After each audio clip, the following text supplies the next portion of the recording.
ಎಲ್ಲರಿಗೂ ನಮಸ್ಕಾರ. ಶುಭಮಸ್ತು ಲೋಕಕ್ಕೆ ಸ್ವಾಗತ.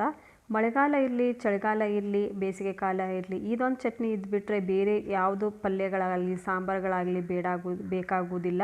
ಆ ರೀತಿ ಚಟ್ನಿ ಆಗಿರುತ್ತೆ. ಇದು ಉತ್ತರ ಕರ್ನಾಟಕದಲ್ಲಿ ಜಾಸ್ತಿ ಮಾಡಿಕೊಂಡು ಸ್ಟೋರ್ ಮಾಡಿ ಇಟ್ಕೋತಾರೆ. ಮಳೆಗಾಲದಂತೂ ತುಂಬ ಚೆನ್ನಾಗಿರುತ್ತೆ ಈ ರೆಸಿಪಿ. ಈ ಚಟ್ನಿನ ತುಂಬ ಈಸಿಯಾಗಿ ಮಾಡ್ಬೋದು. ಚಪಾತಿ ಜೊತೆ ಆದರೂ ತಿನ್ಬೋದು, ಅನ್ನದ ಜೊತೆ ಆದರೂ ಹಚ್ಕೊಂಡು ತಿನ್ಬೋದು. ಅಷ್ಟು ರುಚಿಯಾಗಿರುತ್ತೆ ಇದು. ಮಕ್ಕಳಿಂದ ಹಿಡಿದು ದೊಡ್ಡರಿಗೂ ಇಷ್ಟ ಆಗುತ್ತೆ. ಒಟ್ಟು ಖಾರ ಆಗಿರೋದಿಲ್ಲ, ಸಿಹಿ ಆಗಿರುತ್ತೆ, ಹುಳಿ ಆಗಿರುತ್ತೆ. ಖಾರ ಸ್ವಲ್ಪ ಇದ್ದೇ ಇರುತ್ತೆ, ಆದರೆ ತುಂಬ ರುಚಿಯಾಗಿರುತ್ತೆ. ಇದನ್ನು ಅನ್ನದ ಜೊತೆಗಾದ್ರೂ ತಿನ್ಬೋದು, ದೋಸೆ ಜೊತೆಗೆ, ಇಡ್ಲಿ ಜೊತೆಗೂ ತಿನ್ಬೋದು, ಪಡ್ಡಿನ ಜೊತೆಗೂ ತಿನ್ಬೋದು, ರೊಟ್ಟಿ ಚಪಾತಿ ಎಲ್ಲದಕ್ಕೂ ಸರಿ ಹೊಂದತ್ತೆ. ಇದು ಅಷ್ಟು ರುಚಿಯಾಗಿರುತ್ತೆ. ಇದರಲ್ಲಿ ಎಲ್ಲ ಮಸಾಲೆಗಳು ಹಾಕಿ ಮಾಡುವುದರಿಂದ ತುಂಬ ರುಚಿಯಾಗಿರುತ್ತೆ. ಯಾಕಂದರೆ ಹುಳಿ ಉಪ್ಪು ಖಾರ ಎಲ್ಲ ಇರುವುದರಿಂದ ತುಂಬ ರುಚಿಯಾಗಿರುತ್ತೆ. ಬನ್ನಿ ಮಾಡೋಣ. ಇಲ್ಲಿ ನೋಡಿ, ನಾನು ಇಲ್ಲಿ ಮೆಣಸಿನ್ಕಾಯಿ ತೊಗೊಂಡಿದ್ದೀನಿ, ಒಂದು ಅರ್ಧ kg. ಇವನ್ನ ಈ ರೀತಿ ಸಣ್ಣಗೆ ಮುರ್ಕೊಂಡು ಇಟ್ಕೋಬೇಕು.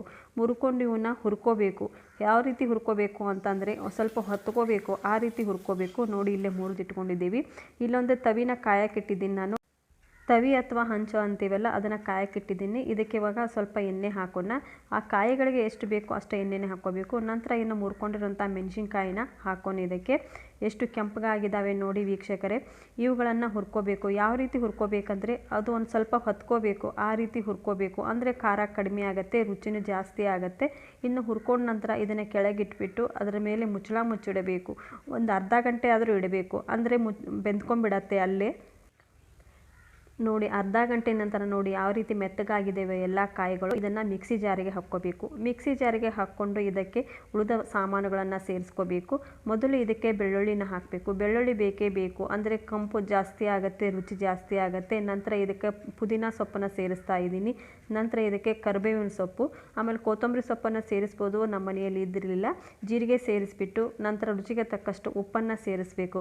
ಖಾರ ಸ್ವಲ್ಪ ಆಗೋದ್ರಿಂದ ಉಪ್ಪನ್ನು ಜಾಸ್ತಿನೇ ಹಾಕಬೇಕು ನೋಡಿಕೊಂಡು. ನಂತರ ಇದನ್ನು ರುಬ್ಕೋಬೇಕು. ನೋಡಿ, ಈ ರೀತಿ ಆಗಿದೆ.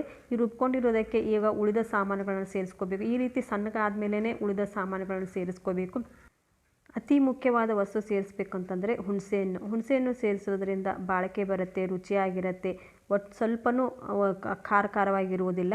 ಈಗ ನೋಡಿ, ಹಾಕ್ಕೊಂಡು ನಾನು ರುಬ್ಕೊಂಡಿದ್ದೀನಿ. ನಂತರ ಇದಕ್ಕೆ ಬೆಲ್ಲ ಸೇರಿಸಬೇಕು. ಬೆಲ್ಲ ಸೇರಿಸೋದರಿಂದ ರುಚಿ ಜಾಸ್ತಿ ಆಗುತ್ತೆ. ನಾವು ಉತ್ತರ ಕರ್ನಾಟಕದವರು ಬೆಲ್ಲ ಹಾಕಿಬಿಟ್ಟೇ ಮಾಡೋದು, ತುಂಬ ರುಚಿಯಾಗಿರುತ್ತೆ. ಬೆಲ್ಲ ಸೇರಿಸ್ಬಿಟ್ಟು ಹಾಗೆ ಗ್ರೈಂಡ್ ಮಾಡೋದಿಲ್ಲ, ಸ್ವಲ್ಪ ಚಮಚದಿಂದ ಚೆನ್ನಾಗಿ ಮಿಕ್ಸ್ ಮಾಡ್ಕೋಬೇಕು. ಮಿಕ್ಸ್ ಮಾಡ್ಕೊಂಡ ನಂತರನೇ ಇದನ್ನು ಮತ್ತೊಂದು ಸಾರಿ ಗ್ರೈಂಡ್ ಮಾಡ್ಕೋಬೇಕು. ನೋಡಿ, ಇವಾಗ ಗ್ರೈಂಡ್ ಮಾಡ್ಕೊಳ್ಳೋಣ. ನೋಡಿ, ಗ್ರೈಂಡ್ ಮಾಡ್ಕೊಂಡ ನಂತರ ಈ ರೀತಿ ಆಗಿದೆ. ಇವಾಗ ಲಾಸ್ಟಲ್ಲಿ ಅತಿ ಮುಖ್ಯವಾದ ವಸ್ತುವನ್ನು ಸೇರಿಸಬೇಕು. ಈ ವಸ್ತುವನ್ನು ಸೇರಿಸುವುದರಿಂದ ಇದು ತಿಂಗಳಾನುಗಟ್ಟಲೆ ಇಟ್ಟರೂ ಕೆಡುವುದಿಲ್ಲ, ಅಷ್ಟು ಚೆನ್ನಾಗಿರುತ್ತೆ. ಏನಪ್ಪ ಅಂತಂದರೆ ದಿನ ಬಳಸುತ್ತಿರುವ ಅಡುಗೆ ಎಣ್ಣೆನ ಇದಕ್ಕೆ ಸ್ವಲ್ಪ ಸೇರಿಸಬೇಕು. ಹೀಗೆ ಸೇರಿಸುವುದರಿಂದ ರುಚಿ ಜಾಸ್ತಿ ಆಗುತ್ತೆ. ನೋಡಿಲಿ, ಪ್ರತಿನಿತ್ಯ ಬೆಳೆಸುವಂಥ ಎಣ್ಣೆನ ಸೇರಿಸ್ತಾ ಇದ್ದೀನಿ. ಇದು ಶೇಂಗಾ ಎಣ್ಣೆ ಆಗಿದೆ. ಇದರಿಂದ ಜಾಸ್ತಿ ರುಚಿಯಾಗುತ್ತೆ. ನೀವು ಪ್ರತಿದಿನಂತ ಯಾವ ಎಣ್ಣೆ ಬಳಸ್ತೀರ ಅದನ್ನೇ ಸೇರಿಸ್ಕೋಬೋದು. ನೋಡಿ, ಈ ರೀತಿ ಚೆನ್ನಾಗಿ ಮಿಕ್ಸ್ ಮಾಡ್ಕೋಬೇಕು. ಮಿಕ್ಸ್ ಮಾಡಿಕೊಂಡು ಲಾಸ್ಟಲ್ಲಿ ಇನ್ನೊಂದು ಸಾರಿ ಗ್ರೈಂಡ್ ಮಾಡಿಸ್ಕೋಬೇಕು, ಅಂದ್ರೇ ಇದು ಚೆನ್ನಾಗಿ ಮಿಕ್ಸ್ ಆಗುತ್ತೆ. ನೋಡಿ, ಇವಾಗ ಗ್ರೈಂಡ್ ಮಾಡಿದ ನಂತರ ನೋಡಿ ಯಾವ ರೀತಿ ಕಾಣ್ತಾ ಇದೆ ಅಂತ. ಇದನ್ನು ಇವಾಗ ನಾವು ಒಂದು ಬೌಲಲ್ಲಿ ತಕ್ಕೋಬೋದು. ಬೌಲಲ್ಲಿ ತಗೊಳಿದ್ರೆ ಈಗ ಬಳಸಲಿಕ್ಕೆ ಆಗುತ್ತೆ. ಆದರೆ ನಾವು ಬಾಟ್ಲಲ್ಲಿ ಶೇಖರಣೆ ಮಾಡಿ ಇಟ್ಕೊಂಡ್ರೆ ತುಂಬ ದಿನ ಬಾಳಿಕೆ ಬರುತ್ತೆ, ರುಚಿನೂ ಜಾಸ್ತಿ ಆಗಿರುತ್ತೆ. ಆದರೆ ಯಾವ ದಿನ ಮಾಡ್ತೇವೆ ಆ ದಿನ ಇದನ್ನು ತಿನ್ನಬಾರ್ದು. ಮಾರನೇ ದಿನ ತಿನ್ನೋದ್ರಿಂದ ತುಂಬ ರುಚಿಯಾಗಿರುತ್ತೆ. ನೋಡಿ ಯಾವ ರೀತಿ ಕಲರ್ ಕಾಣ್ತಾ ಇದೆ ಅಂತ. ಇದನ್ನು ನೋಡಿಬಿಟ್ಟು ಮಕ್ಕಳಂತೂ ಬಿಡೋದೇ ಇಲ್ಲ, ಎಷ್ಟು ಚೆನ್ನಾಗಿದೆ ಅಂತ ತಿಂದೇ ಬಿಡ್ತಾರೆ. ಇದನ್ನು ನೀವು ಮಾಡ್ತಿರ್ಬೋದು, ಆದರೆ ಈ ರೀತಿ ಮಾಡ್ತಿರೋ ಇಲ್ಲೋ ಗೊತ್ತಿಲ್ಲ. ತುಂಬ ರುಚಿಯಾಗಿರುತ್ತೆ. ಒಂದು ಸಾರಿ ಮಾಡಿ ನೋಡಿ. ನಮ್ಮ ಮನೆಯಲ್ಲಿ ನಾವು ಪ್ರತಿ ತಿಂಗಳು ಆದ್ರೂ ಈ ರೀತಿ ಮಾಡಿರ್ತೀವಿ. ಆದರೆ ಸ್ಟೋರ್ ಮಾಡ್ಕೊಳ್ಳೋದಾದರೆ ಈ ಥರ ಗಾಜಿನ ಬಾಟ್ಲಲ್ಲಿ ಸ್ಟೋರ್ ಮಾಡಿ ಇಟ್ಕೋತೀವಿ. ಮಳೆಗಾಲದಂತೂ ತುಂಬ ರುಚಿಯಾಗಿರುತ್ತೆ ಈ ರೆಸಿಪಿ. ಇದನ್ನು ನೀವು ಟ್ರೈ ಮಾಡಿ ನೋಡಿ, ನಿಮಗೂ ಇಷ್ಟ ಆಗುತ್ತೆ. ಇದು ಚಪಾತಿಗೂ ಸರಿ ಹೊಂದತ್ತೆ, ರೊಟ್ಟಿಗೂ ಸರಿ ಹೊಂದತ್ತೆ, ರೈಸ್ ಜೊತೆನೂ ಸರಿ ಹೊಂದತ್ತೆ, ಇಡ್ಲಿ ಜೊತೆನೂ ಸರಿ ಹೊಂದತ್ತೆ, ಎಲ್ಲದಕ್ಕೂ ಸರಿ ಹೊಂದತ್ತೆ. ಇದೊಂದು ಇಟ್ಬಿಟ್ರೆ ತರಕಾರಿ ಮಾಡೋದು, ಸಾಂಬಾರು ಮಾಡೋದು ಹೆಚ್ಚು ಕಡಿಮೆ ಆದರೆ ಇದನ್ನು ಈ ರೀತಿ ಮಾಡ್ಕೊಂಡಿಟ್ಟಿರೋದನ್ನು ಬಳಸ್ಕೋಬೋದು. ಉತ್ತರ ಕರ್ನಾಟಕದವರು ಕಂಪಲ್ಸರಿ ಇದು ಮಾಡಿಕೊಂಡೇ ಇಟ್ಕೊಂಡಿರ್ತಾರೆ, ಅವರಿಗೆ ಬೇಕೇ ಬೇಕು ಇದು. ನೋಡಿ, ಈ ರೀತಿ ನಾವು ಸ್ಟೋರ್ ಮಾಡಿ ಇಟ್ಕೊಂಡಿರ್ತೀವಿ. ಇದನ್ನು ಬೇಕಾದಾಗ ಚಪಾತಿಗಾದರೂ ಹಚ್ಕೋಬೋದು, ಅನ್ನಕ್ಕಾದರೂ ತೊಗೋಬೋದು. ನೋಡಿ, ಈ ರೀತಿ ಹಚ್ಬಿಟ್ಟು ಅದನ್ನು ಸುತ್ತಕೊಟ್ಬಿಟ್ಟು ಮಕ್ಕಳ ಕೈಯಲ್ಲಿ ಕೊಟ್ಬಿಟ್ರೆ ಅವರು ತಿನ್ಕೊಂಡು ಅಡ್ಡಾಡ್ಕೊಂಡೇ ಇರ್ತಾರೆ. ಆ ರೀತಿ ಅಷ್ಟು ರುಚಿಯಾಗಿರುತ್ತೆ ಇದು. ಒಟ್ಟು ಖಾರವಾಗಿರೋದಿಲ್ಲ. ಡೈಜೆಷನ್ಗಂತೂ ತೊಂದರೆ ಆಗೋದೇ ಇಲ್ಲ. ತುಂಬ ಜನ ಖಾರ ಆಗಿರೋದರಿಂದ ತಿನ್ನೋಕ್ಕೆ ಹಿಂದೆ ಮುಂದೆ ಮಾಡ್ತಾರೆ. ಇದು ಮಾತ್ರ ಒಟ್ಟು ಖಾರ ಆಗೋದಿಲ್ಲ. ಈ ರೀತಿ ಮುರ್ಕೊಂಡು ಬಿಟ್ಕೊಂಡು ಮಕ್ಕಳಿಗೆ ಕೊಟ್ಬಿಟ್ರೆ ಅಡ್ಡಾಡ್ಕೊಂಡು ತಿಂದುಬಿಟ್ಟು ಹೊಟ್ಟೆ ತುಂಬಿಸ್ಬೋದು ಮಕ್ಕಳದು.